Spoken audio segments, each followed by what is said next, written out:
Hello, Green and Tidiers. Welcome to another YouTube Live with me, Rachel Papworth, the online professional organiser, liberating you from the shackles of clutter and chaos for peace of mind and productivity.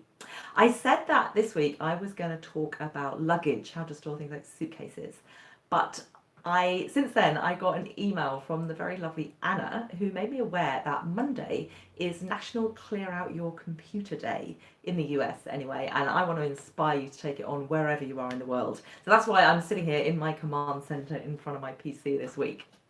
And if you've been following me on social media, you will know that clearing your digital clutter is a subject that's close to my heart at the moment because I have just taken on a big digital clear out.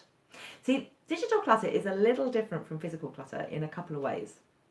One is that you can actually quite easily solve your problem with storage, or at least it is very easy to access more storage. You can cheaply and quickly buy some space in the cloud, and there you go, you've got more storage. It's not going to cost you the kind of money that it would cost you to store stuff, to store physical stuff, and also you can still access it really easily, and it's not like it's in a storage lockup and you have to get in your car and go somewhere to access this. It was a bit different from that point of view.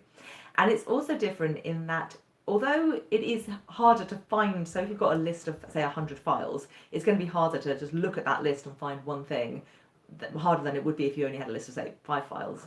Nonetheless, digital stuff doesn't exactly cover each other up in the same way that a big heap of papers covers each other up, and so you can't find the paper that you're looking for. So digital clutter is a little bit different.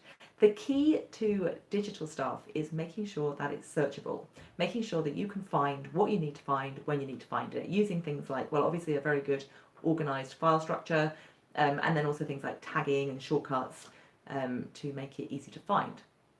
Now, as you can probably imagine, my data is well organized, and I can find anything that I want to find. And for that reason, I've become a bit lazy in recent years about actually cleaning out the extraneous stuff. I was like, I knew there was stuff on my computer that I didn't need, but since I could find everything, I decided it wasn't worth the time to go through and sort it out. And then recently I had a computer breakdown and I had to buy a new hard drive, and we had to migrate all my data from my old hard drive to my new hard drive.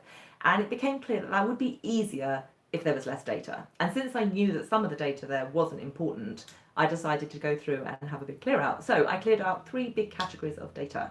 I went through all my kind of what you'd think of as regular data files, my Word documents and Excel documents and PDFs and so on, cleared out a load of those.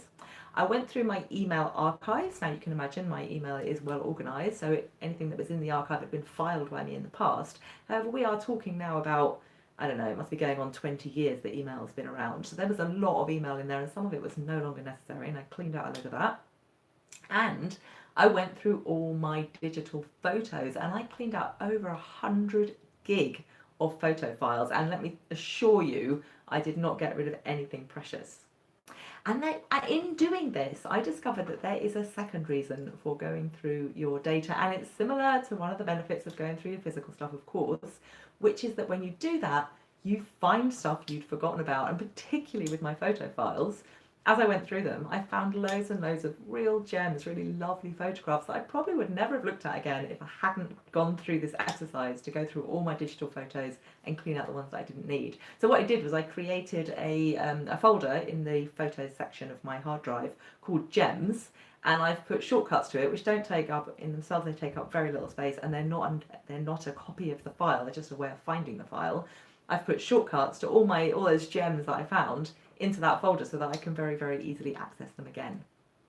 So I really do want to encourage you to get out there, get into your computer and clear it out. And if you're struggling with any of that, a really, really good resource to teach you how to do all this stuff is my Declutter Your Digital Life video course. And in that I cover things like how very quickly to get to inbox zero and stay there, a system for staying in inbox zero very easily, how to make your data very, very searchable, how to create a good data structure, etc. So I'll put a link to that in the information below this video.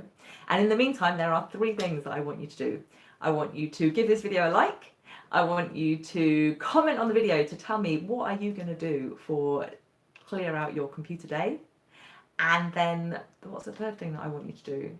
I'll come back to it. There's a third thing that I want you to do. Oh yes, that's it. Schedule the time to do some clearing out, or to actually do the clear out. That was the third thing.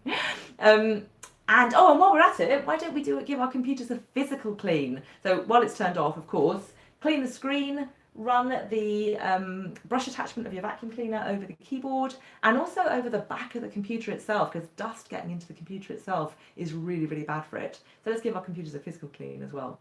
Okay, so I look forward to hearing from you in the comments, and I will see you in the next YouTube Live. Bye for now.